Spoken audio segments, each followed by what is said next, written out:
আব্দুল কাদের জিলানী রহমতুল্লাহ আলাইহি, কেননা শুকর সকালবেলা ওঠে, ঘুমের থেকে উঠার পরে বলে আল্লাহ ঘুমের থেকে উঠলাম, সামনে কিন্তু তাকাবো, কাইলা ইয়াকা আউয়ালা নাদরিন আলা মান লা ইউসাল্লি, যে নামাজ না পড়ে ওর উপরে যেন আমার প্রথম দৃষ্টিটা না পড়ে।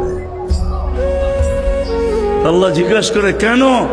আমার কাছে ও আমার চেয়েও নিকৃষ্ট, কেন আমি তো সকালে উঠেই বলি আলহামদুলিল্লাহিল্লাযী খালাকানি আবতারা খালকি, প্রশংসা ওই আল্লাহর যিনি আমাকে সৃষ্টির ভিতরে সবচেয়ে নিকৃষ্ট তৈরি করছে, তারপরও তোমার প্রশংসা। আমি তো উঠেই তোমার গীত গাই, কিন্তু তুমি ডাকো তারপরও ও সাড়া দেয় না, তো আমার মন বলে ও আমার চেয়েও নিকৃষ্ট।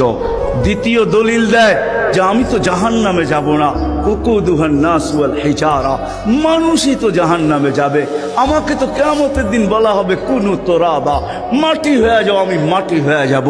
কিন্তু মানুষকে তো এই কথা বলা হবে না, মানুষকে তো বলা হবে উকুদুহান নাস ওয়াল হিজারা, তুমি জাহান্নামের ইন্ধন হবে, মানুষই জাহান্নামের ইন্ধন হবে, আবার মানুষই জান্নাতের উচ্চ শিখরে উঠবে।